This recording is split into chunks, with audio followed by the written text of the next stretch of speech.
जी महाराज से पूछा, प्रभु हमें ये बताइए कि इस पृथ्वी पर एक राजा हुए थे हरिश्चंद्र नाम के, हमने सुना कि उनके ऊपर कष्ट बहुत आए, लेकिन उन्होंने अपने जीवन में कभी झूठ नहीं बोला। क्या ये बात सही है?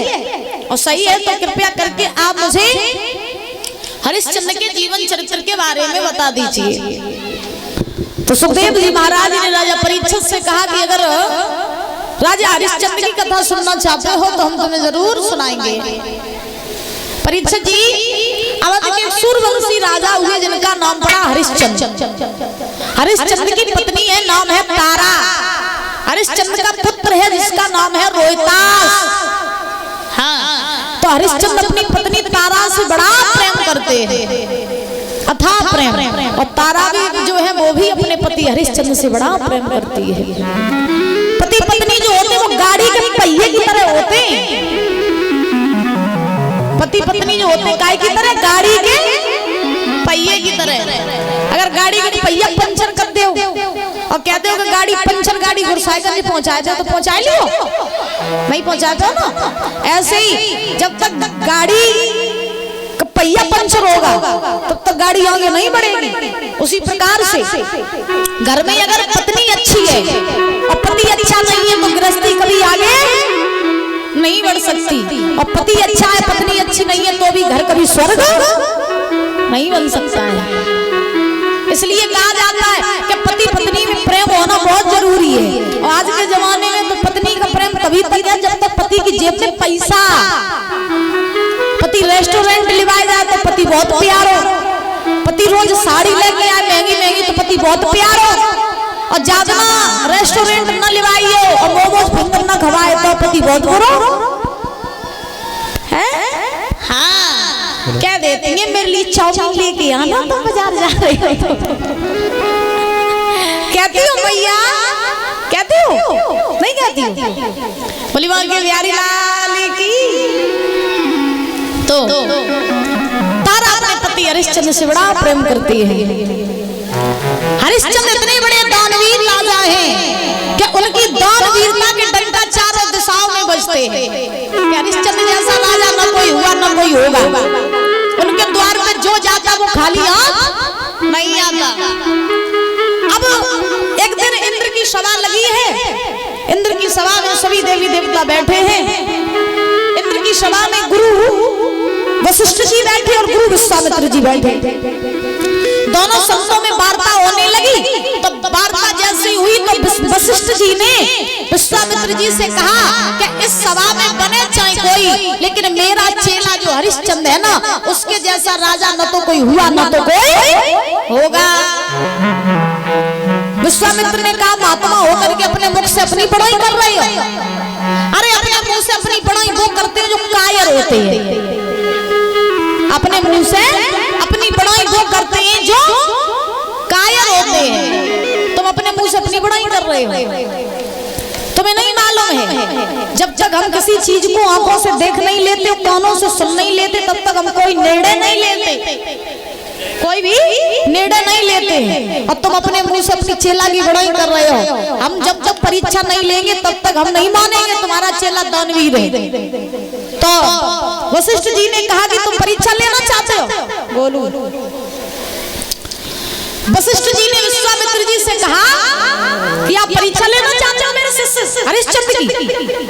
विश्वामित्र बोले बिल्कुल लेना चाहते हैं। तो वशिष्ठ जी ने कहा ठीक है कोई बात नहीं, चले जाओ मेरे चेला की परीक्षा ले आओ। तो जब परीक्षा वाली बात आई तब विश्वामित्र चले, सूकर का रूप बनाया और सूकर का रूप बना के राजा हरिश्चंद्र की बगिया में घुस गए। और जैसे हरिश्चंद्र की बगिया में घुसे तो बगिया को उजाड़ने लगे।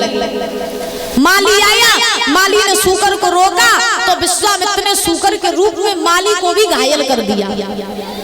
अब वो माली रोता हुआ हरिश्चंद्र के पास आया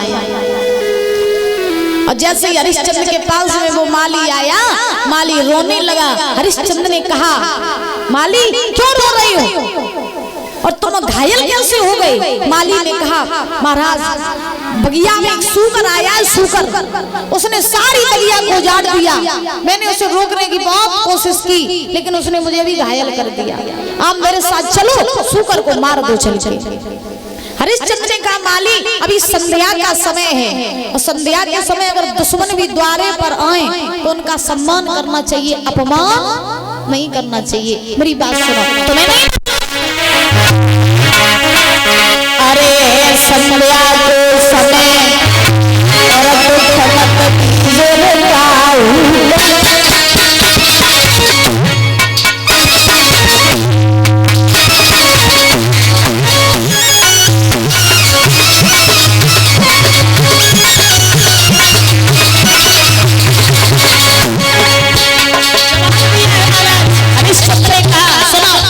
संध्या का समय है और संध्या के समय दरवाजे पर दुश्मन आए उसका सम्मान करो, अपमान नहीं करो। मेरी बात अरे संध्या के समय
हरिश्चंद्र ने कहा अभी तुम लौट जाओ, सवेरा जब होगा तब हम सेना लेकर के आएंगे और सूकर को मारेंगे, अभी लौट जाओ। माली गांव से आया, रात भर सूकर को देखे रहा कि कहीं सूकर भाग ना जाए। सवेरा हुआ, हरिश्चंद्र ने महाराज आज मंत्री को बुलाया। मैया क्या बात है? मन नहीं लग रहा का? बोली के प्यारी लाल की। अच्छा देख रही हो कि कौन आ रहा है पंडाल में, कौन जा रहा है? तो हरिश्चंद्र ने परीक्षक मंत्री को बुलाया और जैसे ही मंत्री को बुलाया तो आवाज लगाई, मंत्री मंत्री महाराज पहले बोलना सीखो। बोलना सीखे? Yes yes. ओहो मंत्री तो पढ़ा लिखा जान पड़ रहा है। नो। अरे ये क्या है? वेरी गुड मंत्री। महाराज पहले बोलना सीखो। परीक्षक जी पहले पार्ले आता था 2 रुपए का, उसके पीछे जी लगी होती थी। मंत्री जी बोलो। का कही? मंत्री जी। मंत्री जी। यस। अच्छा तुम्हें जो इतनी पढ़ाई कहाँ से सीखी तुमने? क्या बताओ? हाँ। मेरी 2 रुपए कितनी औकात नहीं है का? हाँ। तुम्हें तो पढ़े लिखे कौन था नीचे बताओ। महाराज हमारे गुरुजी ने 3 अच्छा सिखाए। कौन कौन से? Yes know very good. बस ज्यादा जानते नहीं। जानते नहीं। तो मंत्री जी बोलो महाराज जी। सुनिए जी। बोलिए जी। आप घोड़ा तैयार करवा लीजिए। कौन सा ब्रांड चाहिए महाराज? कौन ब्रांड? ऐसा वाला घोड़ा तैयार, फटाफट पहुंचा दे, जल्द से जल्द पहुंचा दे। सुहागन। महाराज हाँ। सफेद वाला चाहिए कि काला वाला चाहिए कि लाल वाला? लाल वाला सही है महाराज। हाँ। उसे रात में दिखता नहीं है। रात में दिखता नहीं है? अच्छा, दिन में दिखता है। दिन में बीमार रहता है। अरे तो बड़ी समस्या है महाराज। हाँ। ये सुपर फास्ट घोड़ा है। ये सुपर फास्ट है पक्का? पक्का। उसे रेडी कर लो फिर क्या है? हाँ। हल्की दिक्कत है, लातों लात मार दे। अच्छा, कोई परेशानी नहीं है। आज राजा हरिश्चंद्र ने महाराज मंत्री से कहा, मंत्री सुना,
बोलिए गोविंद भगवान की। महाराज आज ध्यान रखना, हरिश्चंद्र ने मंत्री से कहा घोड़ा तैयार करवाओ, तो मंत्री ने घोड़ा तैयार करवाया। हरिश्चंद्र सेना लेकर के बगिया में पहुंचे।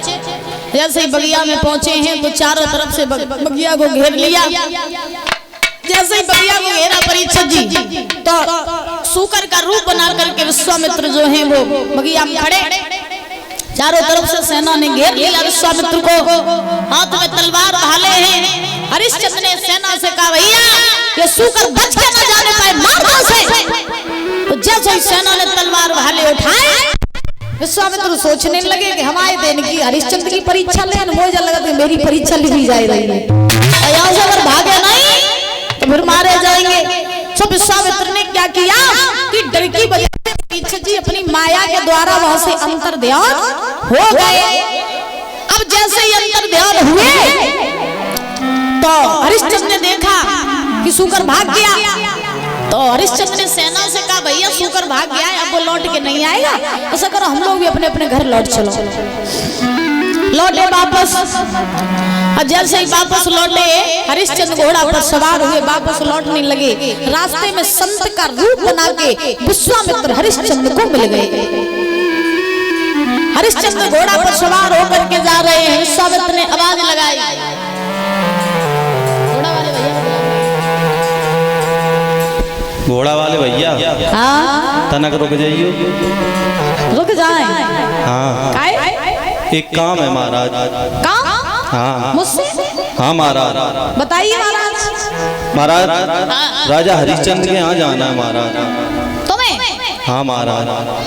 अच्छा, हरिश्चंद्र के द्वार पर क्यों जाना है महाराज? बहुत ही जरूरी काम है। जरूरी काम है? अगर वो जरूरी काम ना हो तो हम मर जाएंगे। अच्छा मर जाए तो तुम मरो नहीं बाबा। हाँ महाराज। हम ही हैं हरिश्चंद्र, तुम काम बताओ। आप ही हो? हम ही हैं महाराज। बहुत ही दूर से आए आस लेके। अच्छा कहाँ आस है तुम्हारी बताओ महाराज। हमारे घर में 5-5 बेटियां हैं। 5-5? हाँ महाराज। अच्छा और शादी के योग हैं। ठीक। कुछ धन की जरूरत है महाराज। धन की जरूरत है? हाँ महाराज। अच्छा महाराज सबकी ना हो पाए कोई दिक्कत नहीं है, बस एक ही हो जाए शादी। हाँ महाराज। जब बैठे जजा की? हाँ तो महाराज यहाँ से जाइए कमरा पे, खाना पीना खाइए पढ़ रही है और रजाई मुँह दे के घुनन घुनन घुनन घुनन घुनन घुनन। और सवेरे पूछो किनको फोन आतो कि कोई नहीं वे जीजा आते। अब एक बिटियन को ब्याह नहीं हो, जीजा कहाँ से आइए? तो बड़ी गंभीर समस्या है महाराज। बहुत ही बड़ी समस्या है, नहीं तो हम मर जाएंगे। मर जाए? मरा नहीं तो जिंदा रहो। अब बिटिया और आ रही है बागो तो पेट खराब है। बोली वहाँ क्यों यार ला लेगी महाराज। अब तो ऐसी बीमारी चल रही। महाराज आज विश्वामित्र ने हरिश्चंद्र को रोका तो जैसे ही रोका है तो विश्वामित्र ने हरिश्चंद्र से कहा कि देखो अगर तुम मुझे रास्ते में मिल ही गए हो, तुम तुम्हारे द्वार तक जा रहे थे क्योंकि मुझे थोड़े धन की जरूरत है, मेरे घर में एक लड़की है उसकी शादी करनी है, तो मुझे कुछ धन दे दो हरिश्चंद्र। हरिश्चंद्र ने कहा बाबा अभी तुम अपने बाग से लौट के आए हैं, अभी तो मेरे पास आपको देने को कुछ नहीं है, तो ऐसा करो आप मेरे घर चलना और आप जितना धन मांगोगे मैं उतना धन दे देंगे। विश्वामित्र ने कहा नहीं नहीं मुझे यहीं पर धन दे दो, हम तुम्हारे घर नहीं आएंगे। क्यों? क्योंकि मेरे जैसे संत तुम्हें दिन में 1000 मिलते होंगे, क्या पता तुम हमें भूल गए, फिर धन मेरा कहाँ जाएगा? हरिश्चंद्र बोले बाबा मैं जो कह देता हूँ उसे पूरा करता हूँ, आप मेरे घर आना आपको हम धन देंगे। अभी मेरे पास देने को कुछ नहीं है, मेरे पास सिर्फ कुंजी और लगाम है। तो विश्वामित्र ने कहा ऐसा करो कुंजी लगाम के द्वारा तुम तिरवाचा भर लो, माने बयाना दे दो, बयाना दे दोगे तुम्हारी बात फाइनल हो जाएगी। दुकान में कोई चीज खरीदने जाओ, दुकान से कोई चीज खरीदने जाओ, आपको कोई चीज पसंद आ जाए तो आप उस दुकानदार से कहोगे भैया अभी मेरे पास पैसा है नहीं, कल लाएंगे हम और आपका ये सामान जो हम ले जाएंगे। तो उसे महाराज 100-200 रुपए दे दोगे तो दुकानदार आपकी बात फाइनल कर लेगा कि ये चीज जो है वो बिक चुकी है, कल जो है वो व्यक्ति आएगा और चीज को ले जाएगा, उससे बात फाइनल हो जाती है। ऐसे ही विश्वामित्र ने कहा कि तुम तिरवाचा भर लो कुंजी लगाम के द्वारा, और जब तुम तिरवाचा भरोगे तो हमारी बात फाइनल हो जाएगी। हरिश्चंद्र विश्वामित्र की चाल नहीं समझ पाए। परीक्षित जी हरिश्चंद्र ने कुंजी लगाम के द्वारा तिरवाचा भर लिया। तिरवाचा भरने के बाद में हरिश्चंद्र वहां से आए, अपने महल में पहुंचे। जैसे ही महलों में पहुंचे, सभा में पहुंचे तो क्या देखा कि विश्वामित्र जो है वो हरिश्चंद्र की राजगद्दी पे बैठे। हरिश्चंद्र से पहले पहुंच गए और राजगद्दी पे बैठे गए। अब हरिश्चंद्र ने देखा, सोचने लगे अजीब महात्मा है, पीछे ही पड़ गए। आया राजगद्दी पे बैठ गया तो हरिश्चंद्र ने खजांची को बुलाया और खजांची से कहा भैया चले जाओ और खजाने में से 60 बार निकालना और महात्मा जी को धन दे दो। कहा है तो क्या कहा? खजांची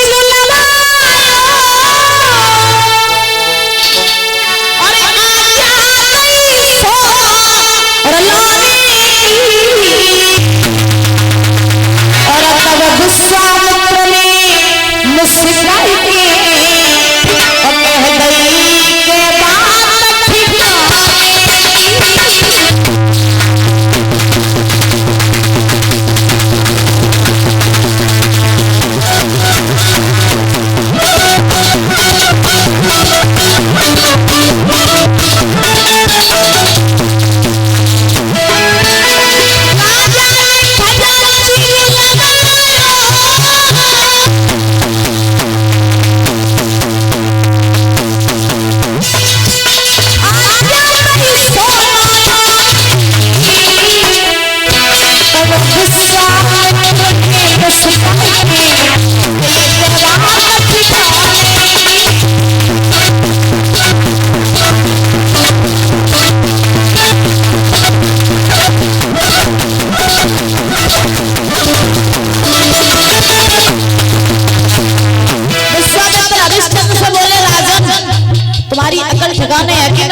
हरिश्चंद्र बोले क्यों?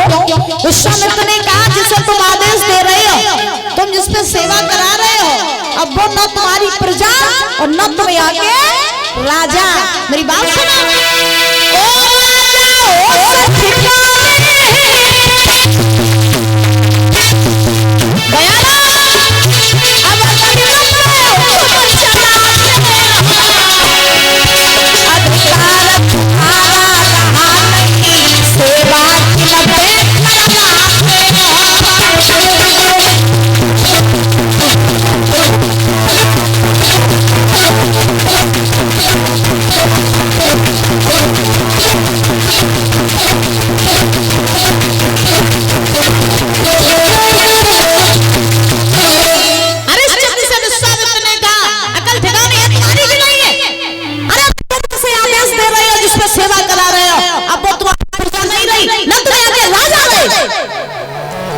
हरिश्चंद्र ने कहा बाबा हमें लगा तुम्हारी बुद्धि तुम्हें दिखाई नहीं देते। बोले काय? हरिश्चंद्र ने कहा जिस राजगद्दी में तुम बैठे हो वो राजगद्दी हमारी है और हम यहाँ के राजा हैं। हरिश्चंद्र सब प्रजा हमारी है। तुम हमसे ही कह रहे हो हमारा राजपाट नहीं रहा, कहाँ चला गया? विश्वामित्र ने कहा याद करो रास्ते में जब हम तुम्हें मिले थे तब तो कुंजी लगाम के द्वारा मैंने तिरवाचा भरवाया था, उसी कुंजी लगाम के द्वारा मैंने तुम्हारा सब कुछ छीन लिया। अब मुझे तुम 60 भार सोना और दो। कितना कितना दो? 60 भार। अच्छा यहाँ जितने भी हमारे बुजुर्ग बैठे हैं, जितने भी हमारे दादा लोग बैठे हैं, ये बताइए कि भार कितना होता है? सोचने वाली बात है कि नहीं? भार कितना होता है? भार किलो जानते हो? किलो ग्राम जानते हो? फिर भार भार कितना होता है? बताओ बताओ परीक्षा जी, नहीं मालूम? हम बताओ।